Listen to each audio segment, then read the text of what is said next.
Good evening, fellow Zimbabweans. It's that time again. Now it's Brett Holley.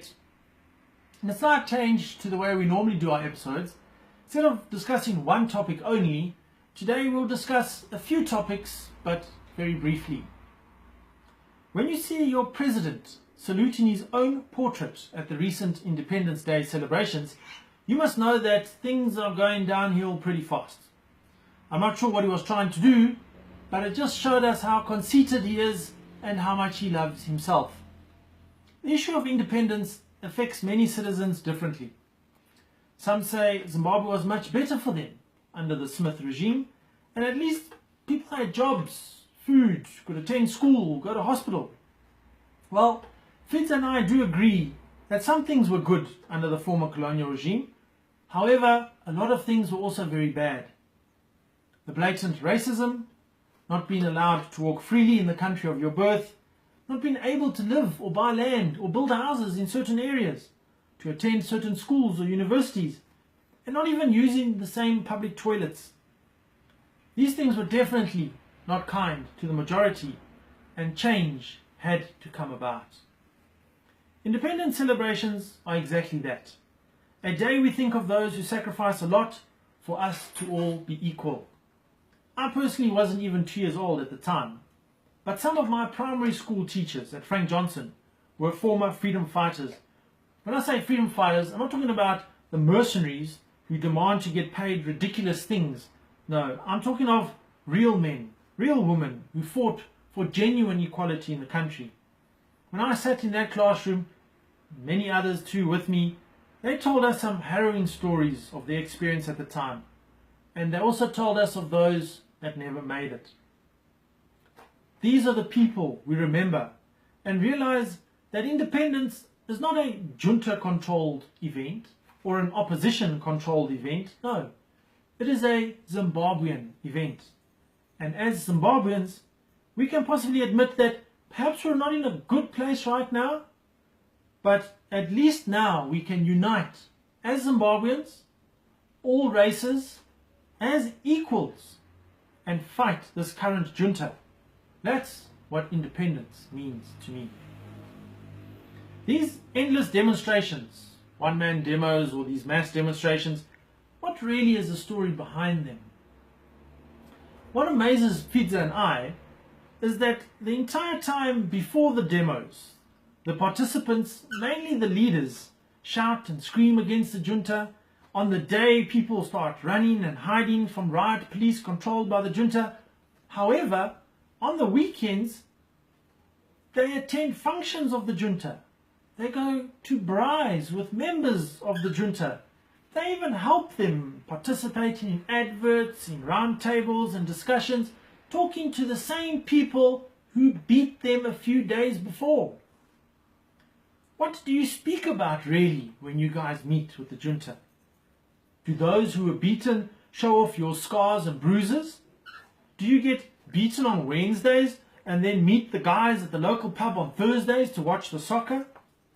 Ask yourselves, fellow servants, if it was you who was beaten, your brother was abducted, your sister was raped, your children were not allowed to go to school or get medical attention, or maybe someone you know was killed by these juntas, and you knew who was responsible for that, would you really become friends with them, entertain them, speak to them socially, or even in business?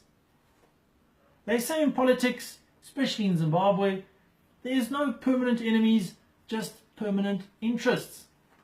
And that is why you see a totally compromised opposition in Zimbabwe. So much so that one starts to assume they get beaten like that WWF wrestling program we see, where it looks bad, but really isn't doing much. They are our heroes, some people proclaim.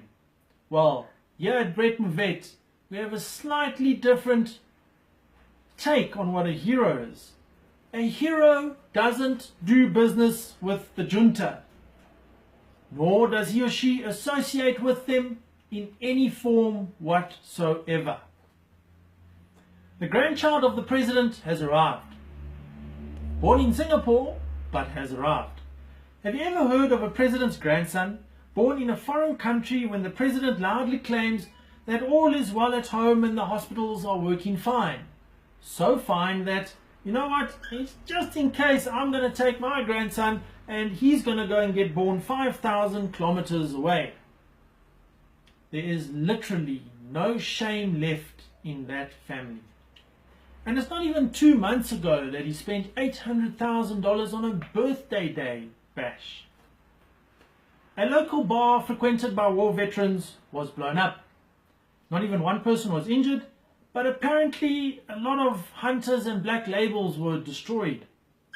Would you really set off a bomb at 4 a.m. when you know for a fact that the bar closes at 12 midnight? What exactly are you wanting to blow up? The fridges? The sofas? You see, we know the strategies of this junta. Blowing up their own stuff so that they can blame it on the opposition. They even murdered their own members and blame it on the opposition. There's no story there. They're just after publicity, as the people obviously don't like them anymore. Just last month they were sprayed with tear gas by their very own government that is run by their fellow war vets. There's a new group in town, it's called G16, G32 or G16-32. Guys, let's be honest, and let's make this very clear. As members of the junta, who some actually watch my videos, you cannot under any circumstances demonstrate against your own junta. Have you ever heard of a company owner who complains about things that happens in his own company under his own ownership and his own direction? You guys are the reason we are in this mess to begin with. Stop trying to pretend you are fighting for democracy. Stop trying to tag along in opposition initiatives. If you see your junta has failed, then first and foremost, remove yourself from it before you decide to call for accountability. Don't pretend to shout against violence, theft and corruption, but when given the chance to speak up in your own junta, you all of a sudden start shivering like those war veterans who were nailed with tear gas. And if you're an opposition member or leader, and please, all opposition people, listen very carefully to this. Stop seeking out junta members to do programs with. You can't expect the junta to allow you to do things to remove the junta from power. Stop thinking about those permanent interests and rather start thinking about how to free Zimbabwe. For Zimbabwe, for the people. And that brings an end to another episode of Now It's a Brett Vet.